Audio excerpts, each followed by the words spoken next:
Élec, quand on est métèque et juif, on ferme sa gueule.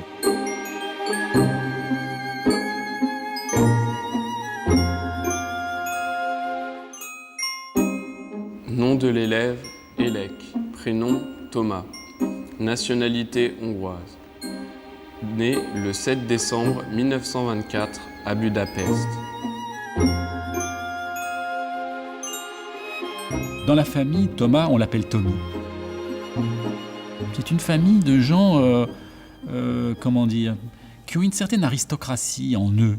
Je ne sais pas pourquoi, je ne sais pas d'où elle vient, peut-être des ancêtres, je ne sais pas très bien. Mais ils aiment assez facilement se distinguer des autres.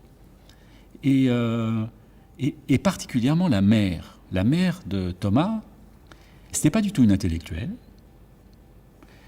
mais c'est quelqu'un qui a une force de caractère extraordinaire, et puis une sorte d'orgueil, comme ça, qu'elle va transmettre à son fils. Et elle décide de quitter Budapest, car elle veut que ses enfants, et particulièrement Thomas, aient une éducation française. Les Allemands arrivent avec leur cortège de craintes, d'inquiétudes qu'ils peuvent soulever, d'inquiétudes et même de cortège de drames humains, l'exode, les familles déplacées, les réfugiés, et puis l'antisémitisme. L'antisémitisme qui est quelque chose qui n'a pas vraiment, à ma connaissance, pas vraiment éprouvé encore en France. Lui, Thomas.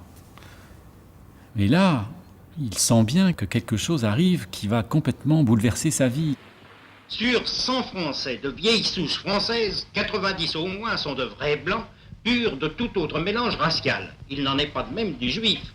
Celui-ci est issu de métissage accompli il y a déjà plusieurs millénaires entre des Aryens, des Mongols et des Nègres. Le juif a donc un visage, un corps, des attitudes, des gestes qui lui sont propres. Il est réconfortant de voir que le public s'intéresse particulièrement à l'étude des caractéristiques du juif qui lui sont présentées dans la section morphologique de l'exposition « Le juif et la France ». La première action qui est vraiment mentionnée, c'est une action qu'il décide seul. C'est lui qui en prend l'initiative. Et là, c'est quelque chose d'assez extraordinaire. Elle se passe le 9 novembre 1942.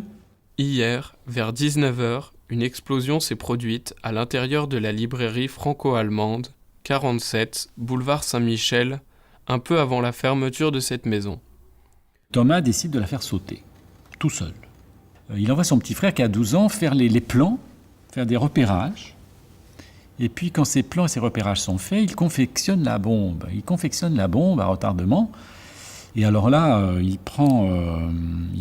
vole, il pique l'exemplaire du Capital qui appartient, l'exemplaire de son père. De l'examen des débris recueillis sur les lieux par les services du laboratoire municipal, il ressort que l'engin explosif, type à retardement, était constitué par un livre de dimension ordinaire, 25 x 15 x 6 cm, intitulé « Das Kapital » de Karl Marx, dont les feuillets intérieurs, préalablement coupés, laissaient une cavité interne dans laquelle avait été insérée une bouteille renfermant un liquide incendiaire, un tube de métal de 10 cm de long. Sa mère le surprend, faire confectionner cette bombe. Elle rentre dans sa chambre, elle le voit en train de creuser le Capital de son père. Elle l'engueule quand même, tu aurais pu prendre un autre livre pour faire cette bombe, que le Capital de ton père quand même. J'organisais tout pour le sauver, mais je savais qu'il n'arrêterait pas. Qu'est-ce que c'est, la maman? Ce n'est rien du tout. Il savait que j'avais raison, que je voyais les choses mieux que lui.